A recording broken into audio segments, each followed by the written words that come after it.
Assalamualaikum warahmatullahi taala wabarakatuh. Saya Elis Nur Azmaliza binti Abdul Hamid, Ketua Kumpulan Inovasi ITAM App Polybesut akan menerangkan secara ringkas kefungsian sistem ITAM App Polybesut yang telah kumpulan kami bangunkan untuk penggunaan, pemantauan dan pengurusan kehadiran di Politeknik Besut. Sistem ITAM App Polybesut ini dibangunkan untuk 3 pengguna yang berbeza tahapnya. Setiap tahap ditentukan mengikut kategori fungsi dan tugas staf berkenaan di Politeknik Besut Terengganu. 3 kategori staf yang akan menjadi pengguna sistem ITAM App Polybesut adalah terdiri pada staf biasa, staf pengurusan ataupun yang akan menjadi pemantau kehadiran jabatan dan politeknik serta admin sistem berkenaan. Sekiranya anda adalah staf biasa, semua staf boleh akses kepada menu pegawai. Untuk menu pegawai ini, semua pegawai yang ada di Politeknik Besut boleh akses kepada sistem berkenaan, di mana di dalam menu ini ada 3 borang utama yang disediakan untuk menggantikan 3 kaedah manual yang telah diguna pakai sebelum ini.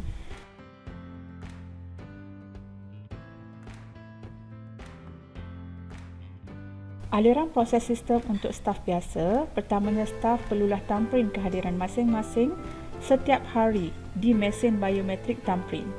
Kemudian, kehadiran berkenaan akan disimpan dalam pengkalan data mesin dan dihantar kepada sistem ITAM App Polybesut secara real time.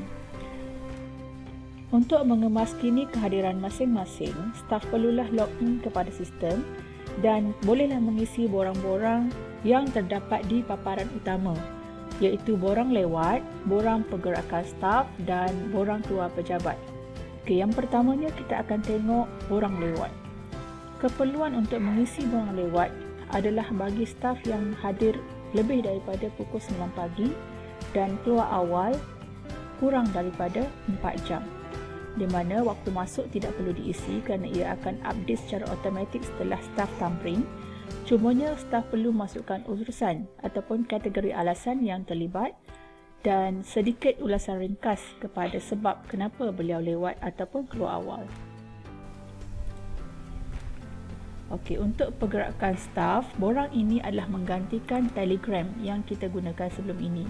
Di mana staf yang tidak hadir bekerja akan mengisi ataupun mengemaskini maklumat kategori cuti, sama ada cuti rehat cemas, sakit, cuti tanpa rekod, berkursus ataupun tugas luar pejabat atau dan selain di atas. Beliau perlu memasukkan lampiran yang terlibat sekiranya perlu dan menghantar borang ini kepada penyelia untuk pengesahan secara atas talian. Borang yang ketiga adalah borang iaitu borang keluar pejabat. Borang ini menggantikan borang manual untuk keluar pejabat bagi perintah AM bab 5 iaitu borang keluar pejabat lebih daripada 4 jam. Di mana staf akan memilih pegawai yang terlibat dan boleh memasukkan sebab permohonan untuk keluar pejabat, tempoh masa yang diperlukan dan setelah diisi, kita boleh mencetak borang berkenaan.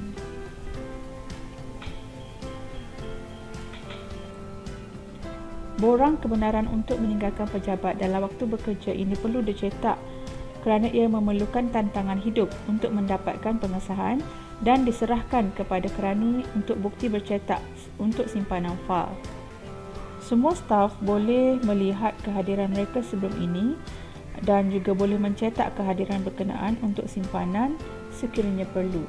Di mana di kad pegawai ini, pegawai boleh melihat kehadiran-kehadiran yang terlibat sebelum ini dan semasa dengan klik pada bulan yang berkenaan dan boleh mencetak kehadiran berkenaan untuk simpanan ataupun rujukan pada masa akan datang.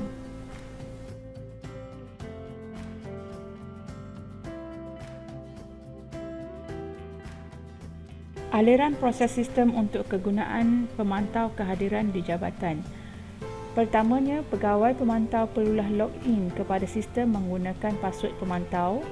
Kad pegawai akan dipaparkan seperti biasa. Cumanya menu yang paling penting bagi seorang pemantau ataupun pengurus kehadiran kaki tangan adalah laporan kehadiran dan ketidakhadiran serta pengesahan kepada semua permohonan cuti, datang lewat, keluar pejabat yang telah dihantar oleh staf di jabatan masing-masing untuk tindakan. Saya ambil satu. Tugas keluar pejabat. Okey, sekiranya alasan ini yang memerlukan pengesahan permohonan pegawai ini diluluskan ataupun ditolak, KJ atau KU perlu tick saja, and then bila dia dah luluskan, dia cuti tadi sudah tidak ada dalam list berkenaan. Dalam proses pemantauan kehadiran bagi kaki tangan pentadbiran, Encik Mokhtar bin Bakar iaitu pengarah Politeknik Besut akan memantau kehadiran bagi staf-staf yang berada di bawah unit pentadbiran, dan beliau juga boleh melihat laporan kehadiran, ketidakhadiran serta hadir lewat untuk semua kaki tangan Politeknik Besut. Laporan kehadiran semua kaki tangan boleh dilihat secara harian dan mingguan. Okay, sekiranya kita cari dekat sini, kita ambil masa sebelum PKP. Okay.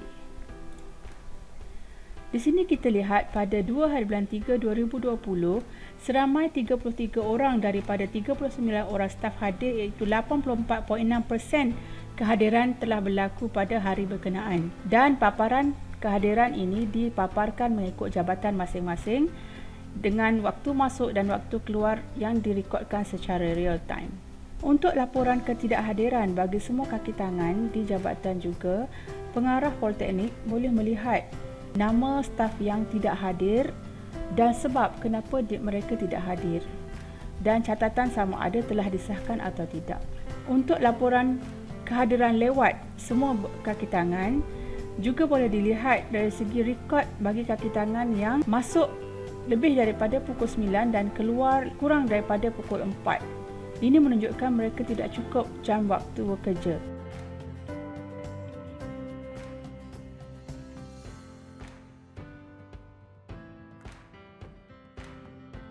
Aliran proses sistem untuk kegunaan admin. Seperti biasa, admin juga login sistem menggunakan password admin. Paparan kad pegawai untuk admin sendiri akan dipaparkan. Cumanya yang paling penting bagi menu aliran admin ini adalah paparan pengurusan itam at Poli Besut, iaitu kad pegawai untuk pendaftaran baru dan untuk pengemaskinian, kemaskini status, hamil, level berapa, password, kemaskini daftar baru dan kemaskini jabatan, daftar baru dan kemaskini jawatan, serta daftar baru dan kemaskini cuti umum.